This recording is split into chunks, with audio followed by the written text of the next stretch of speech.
از همون روز اول تمام جلساتی که این کمیته داشته رو نوار اومده، ضبط شده، اون هم برای که یک روزی در اختیار هم‌میهنانمون قرار بگیره. شاید هم از همین حالا میتونید به بعضیشون مراجعه کنید چنانچه سوالی دارید.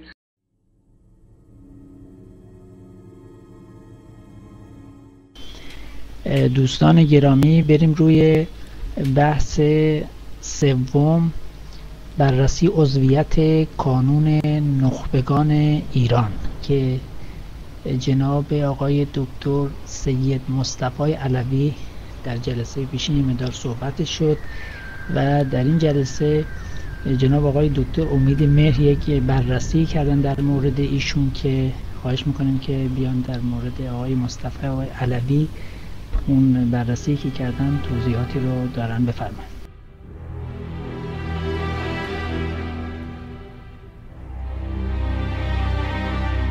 از دو منبع در داخل کشور بررسی کردیم. ایشان ریاست یک کانون 15,000 نفره رو دارن. بعد از 22 خرداد کودتا ایشان کلاً از رژیم عبور کردن، مخالف رژیم جمهوری اسلامی ایران هستند. نزدیک 2 سال هم هست که در خارج از کشورن. سپاسگزارم. من برای بعدی میخواستم در از صحبت‌های جناب دکتر امیدمهر رو تایید بکنم و بگم که منم شخصا این هفته با چکی کامل کردم از چند طرف و دقیقا همین نتیجه که جناب دکتر امیدمهر رو گفتم منم همین نتیجه رو گرفتم. الان صادقانه در اصل اتحاد براندازی کلزام در تمامیتش و به جدایی دین از حکومت، من به این دلیل هستش که فکر میکنم که یعنی تقاضای من این هستش که دوستان قبول بکنند عضویت این سازمان ها، چون خیلی اهمیت داره که ما بتونیم بیشتر و بیشتر از سازمان های که در درون ایران امکانات دارن و نیروی انسانی دارن بتونیم بهره مند بشیم. نظر خود منم مثبته در مورد بهش. با اینکه صرفا یک فردی ابراز بکنه که من برانداز هستم، من فکر نمی کنم که ما بتونیم اطمینان به دست بیاریم و از همه مهمتر این که خیلی مدت زمان کوتاهی هستش که ایشون خارج شده، حتی 2 سال که من فکر نمی کنم واقعا 2 سال باشه. حالا به گفته ایشون ما چرا باید همه حرفای ایشون رو باور بکنیم؟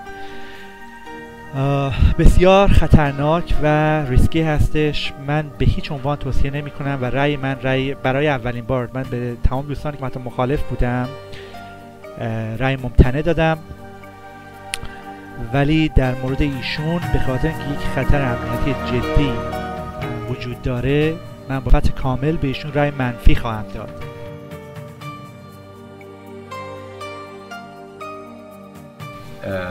شفافتر این رو بیان بکنم که من کوچکترین شک نه روی ایشون نه روی زمانشون دارم، چون از جاهایی که چک شده نمیتونم کوچکترین شکی داشته باشم از طریق در از جوابای که قبلا هم در جلسه قبلی هم که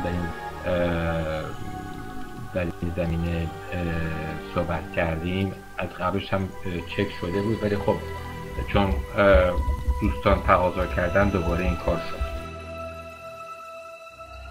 من فکر میکنم که اتفاقا تو این مرحله آخر حضور ایشون در بین ما میتونه خیلی موثر باشه و اینکه از الان ما ایشون رو داشته باشیم تو این جمع اتفاقا برای همکاری در آینده با نیروهای دیگر در درون ایران خیلی موثرتر خواهد بود.